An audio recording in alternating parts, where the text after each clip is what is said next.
aujourd'hui je vous emmène avec moi pour la suite de mes aventures au Japon. Alors après avoir visité Osaka, Hiroshima et Miyajima, on se réveille une dernière fois à Hiroshima.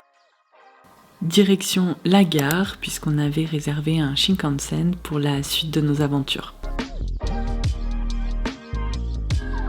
Après seulement 1h40 de train, nous voilà arrivés à Kyoto. C'est la ville que nous avons préféré visiter l'année dernière et je peux vous dire que mon mari n'attendait qu'une seule chose, de retourner dans son restaurant préféré. Ça faisait 1 an qu'il m'en parlait.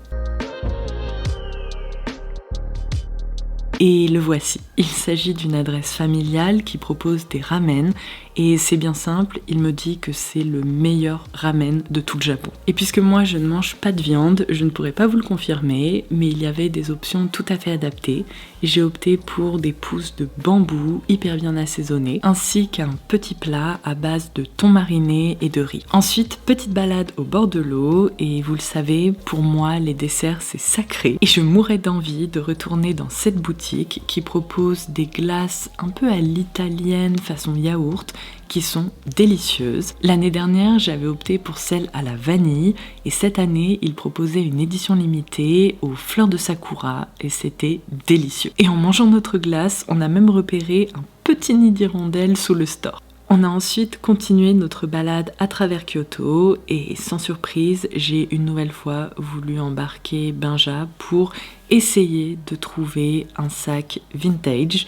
Bon, comme je vous l'ai dit dans ma première vidéo, ça a été sans succès. J'espérais trouver un Birkin ou un Kelly d'Hermès, mais je préfère vous prévenir si ça fait également partie de vos objectifs. Actuellement, les tarifs pour ces sacs en seconde main sont complètement délirants. Ensuite, direction un lieu qui est très populaire et très touristique que nous n'avions pas eu l'occasion de visiter l'année dernière, le Nishiki Market. Il s'agit d'un marché couvert où plein de petites boutiques proposent des choses à manger. En fin d'après-midi, on a décidé d'aller se poser un petit peu à notre hôtel qui était très bien situé à côté de la station Gojo. Et d'ailleurs, complètement par hasard, au Combini, je suis tombée sur ces Skittles avec un arôme de yaourt.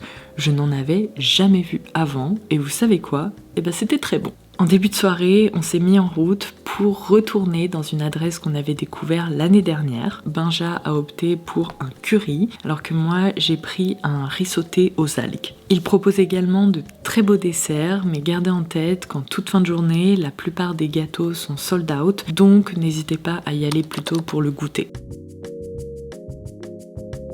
Petite journée assez chill aujourd'hui puisqu'il est 11h30 et on vient de sortir de l'hôtel.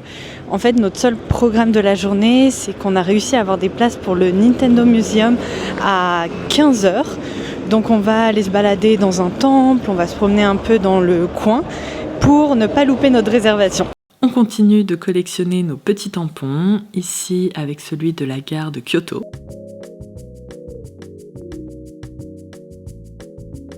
Et ce matin-là, on s'est donc dirigé vers le quartier de Uji, qui est très réputé pour son matcha. On a commencé avec une visite du temple Byodoin et ça nous a beaucoup plu. C'est un très bel endroit où il y avait également des cerisiers en fleurs. Si je suis très contente de le souligner, c'est parce que j'étais convaincue qu'on n'en verrait aucun. Par exemple, durant notre voyage de l'année dernière, il n'était absolument pas fleuri, mais cette année, on a été gâtés. Donc comme je vous le disais, à travers ce quartier, vous trouverez pas mal de boutiques de matcha. On s'est arrêté dans l'une d'entre elles pour rapporter des petits cadeaux. Parce que personnellement, même avec un couteau sous la gorge, vous ne m'en ferez jamais boire. Ensuite, complètement par hasard, on s'est arrêté au Osakaya Market. Et là, vous êtes probablement en train de vous dire « Mais mon Dieu, ils mangent des pizzas au Japon ?» Eh bien, détrompez-vous, parce que chaque année, durant les concours de Pizzaiolo, il y a très souvent des Japonais qui sont hyper bien classés. Et vous savez quoi? Elles étaient incroyables, la pâte était délicieuse. Ensuite, on a décidé de marcher jusqu'au Nintendo Museum et c'est aussi une visite que Benja attendait avec énormément d'impatience puisque pour réussir à avoir des tickets d'entrée, il y a un système de tirage au sort, de tombola. Et l'année dernière, nous n'avions pas était tiré au sort, alors que cette année, on a eu un peu plus de chance. La visite commence au premier étage avec la partie qui s'apparente vraiment à un musée. Malheureusement, il est interdit de filmer à cet étage, donc je n'ai pas pu le faire. Mais c'est là où on retrouve toute l'histoire de la marque Nintendo et de la société Nintendo. Il y a des milliers de boîtes de jeux des différentes consoles qui sont exposées. Et après avoir visité cette galerie durant un certain temps, on passe à la partie jeux. C'est assez ludique parce qu'à l'entrée, chaque visiteur reçoit une carte nominative sur laquelle il y a 10 jetons. Et à cet étage, il y a donc plusieurs jeux qui sont proposés, évidemment autour des consoles de Nintendo. Et chaque personne choisit la façon dont elle va dépenser ses jetons. Il y a une salle avec des manettes qui sont géantes et on peut ainsi s'essayer à des mini-jeux Nintendo.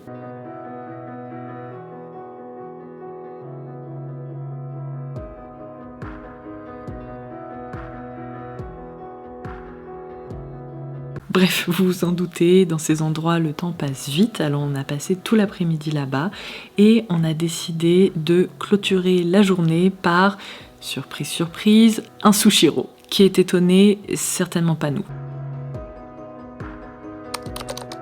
C'est donc reparti pour une nouvelle journée à Kyoto. Cette fois-ci, on s'est dirigé vers le temple Heian Jingu. Et alors là, je dois dire que ça a été l'un de nos préférés durant ce voyage, non seulement parce que, bon, évidemment, l'architecture est absolument magnifique, mais aussi parce qu'on peut y passer un long moment. Les jardins sont très grands, il y a une variété d'arbres, de fleurs, on a une nouvelle fois pu voir des cerisiers japonais, mais également de très beaux érables. Et alors, cerise sur le gâteau, il y avait même un héron qui a créé une scène idyllique. Non, vraiment, c'était un lieu hyper paisible à visiter absolument.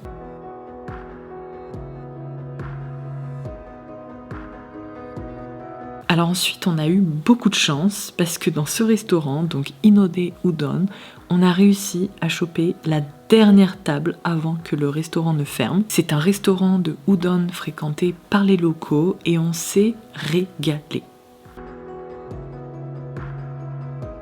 Ensuite, on est retourné au chemin de la philosophie qu'on avait déjà exploré l'année dernière, mais c'est également une promenade qui est très très apaisante et que je vous conseille.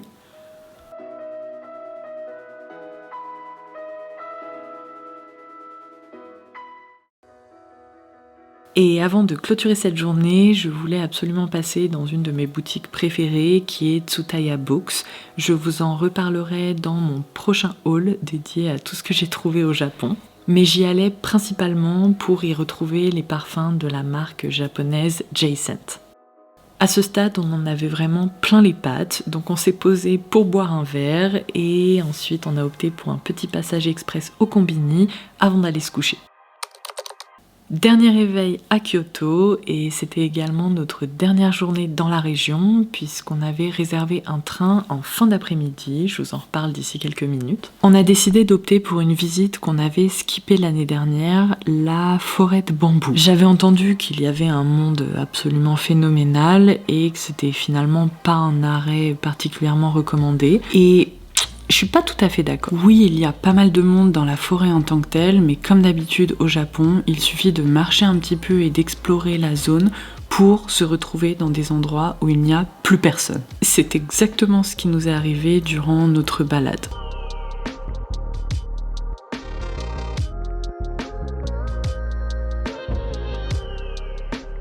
Est-ce que depuis le début de ce vlog, vous avez remarqué qu'il y a au Japon des plaques d'égout qui sont décorées avec des illustrations Pokémon ?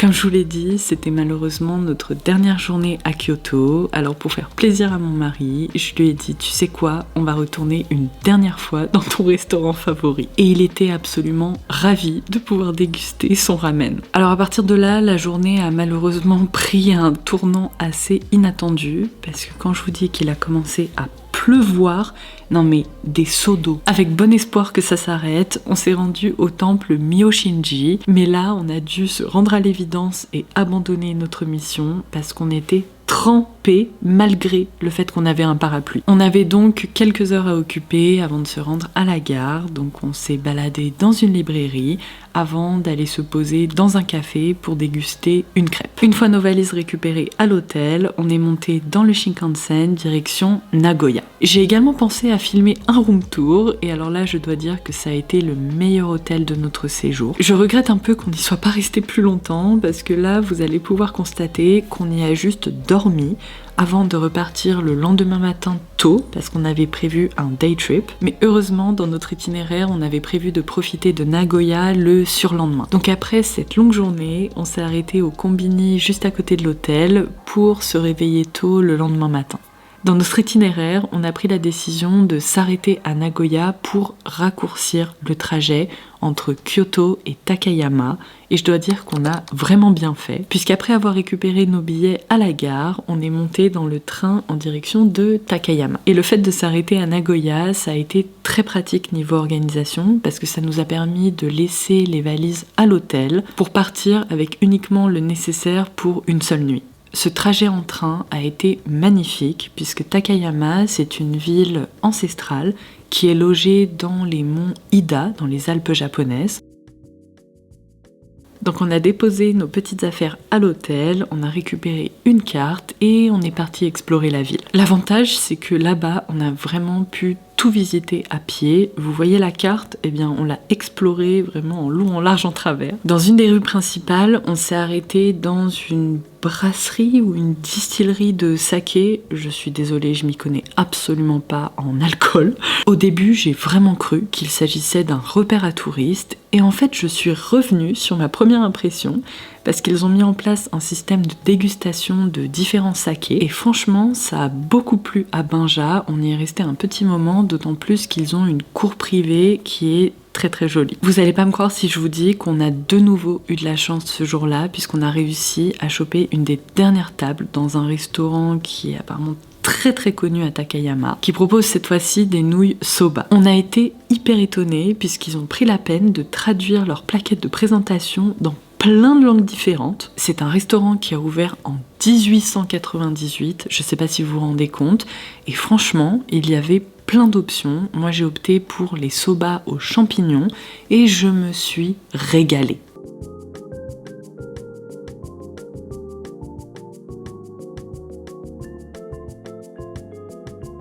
Après ce bon repas, on a passé notre après-midi à marcher. On a commencé par le chemin de marche Higashiyama, que j'ai d'ailleurs adoré, que je vous recommande, puisque c'est un chemin de marche qui passe à travers les temples.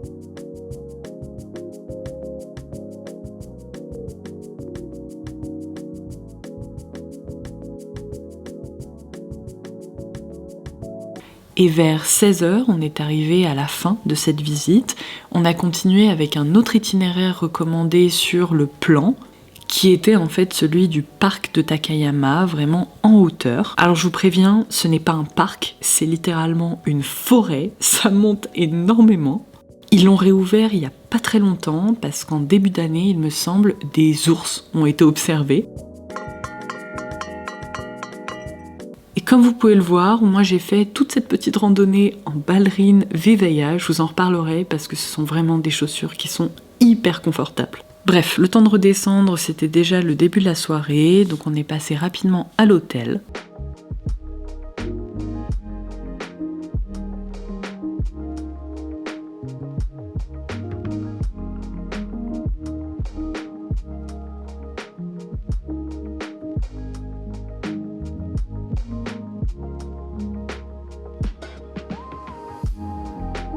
Et ça a un peu été la soirée du fail, puisqu'on est allé dîner trop tard, tous les restaurants étaient complets, donc on s'est finalement retrouvé dans un restaurant indien, que malheureusement je vous conseille pas trop. Benjamin s'est régalé, moi mon plat c'était pas hyper bon, donc avis mitigé.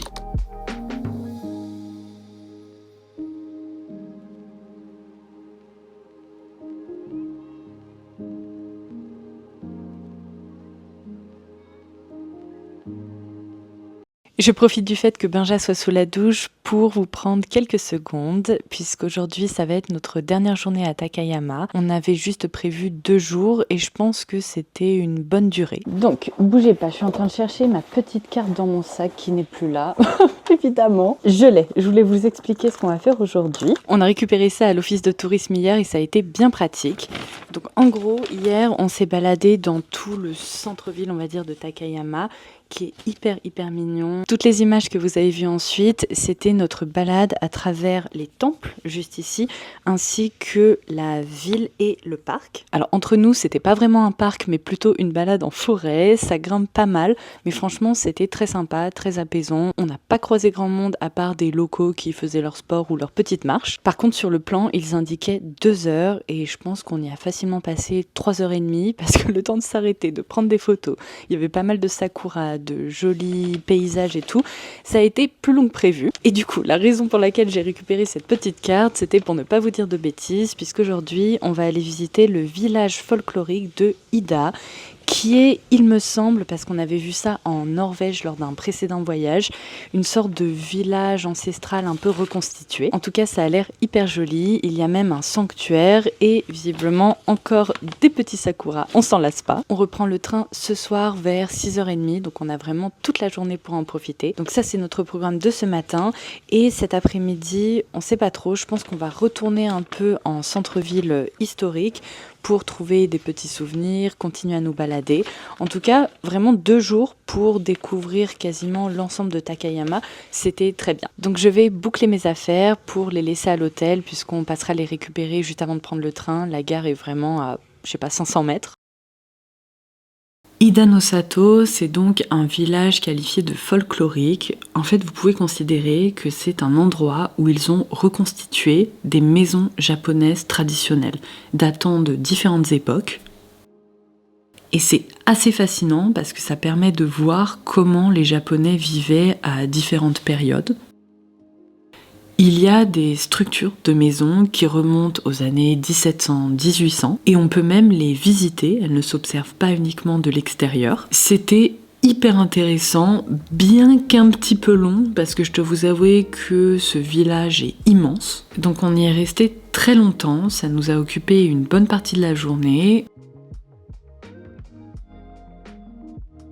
On est ensuite allé se poser au It's Café pour manger un petit morceau. J'étais tellement contente de pouvoir opter pour une salade avec des falafels. À ce stade du séjour, j'en avais un petit peu marre des nouilles et du riz. En se baladant dans les rues de Takayama, on est tombé sur Nekonotsuki, qui est un 4 café. Et alors il faut savoir que je ne rentre jamais dans ces endroits avant de m'être renseignée parce que j'ai pas envie de faire un tour aux zoo. Mais alors là, bonne nouvelle, ce café-chat n'accueille que des chats qui ont été secourus et rescapés, qui étaient d'ailleurs dans de piteux états. C'est le genre d'endroit qui met vraiment du baume au cœur. Tous les petits chats étaient vraiment trop mignons et l'équipe s'occupe très bien d'eux.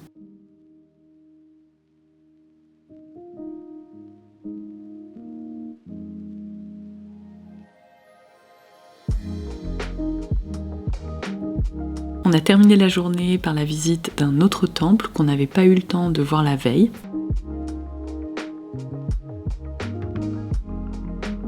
Vous allez pouvoir assister à un moment de Maman Gaga dans 3, 2, 1. Et oui, durant ce voyage, on recevait des petites photos de nos animaux envoyées par nos parents. Et juste avant de monter dans le train, je suis tombée sur des gâchapons Monchichi, autant vous dire que j'ai craqué. Donc j'en ai profité pour décorer mon sac.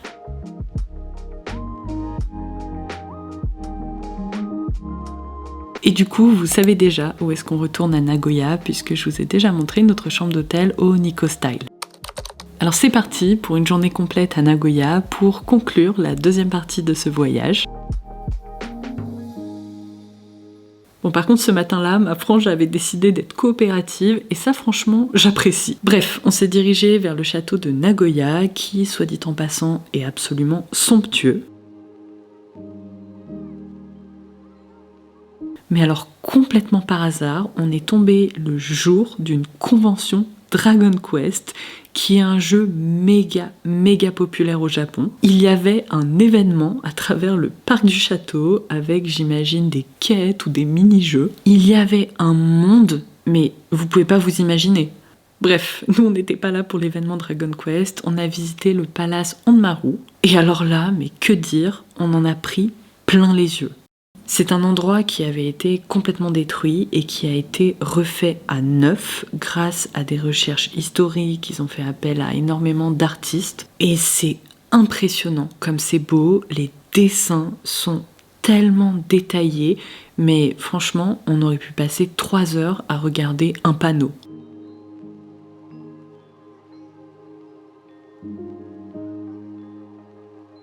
Après cette visite, on a continué à explorer Nagoya et on a opté pour une petite après-midi shopping.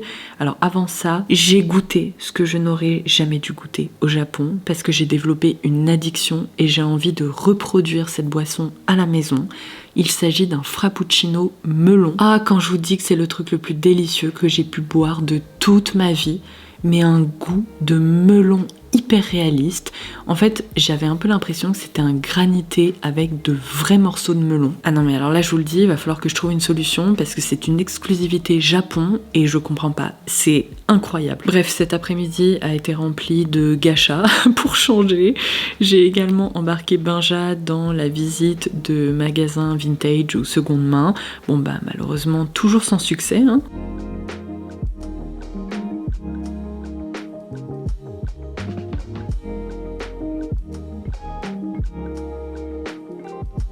Alors je dois avouer que j'ai failli craquer sur ce Kelly qui correspondait en tout point à ce que je recherchais. Il était en super état, mais malheureusement le coffret n'était pas complet et j'étais pas sûre de moi, j'avais peur de regretter, donc finalement j'ai décidé de repartir sans et je pense que ça a été la bonne décision.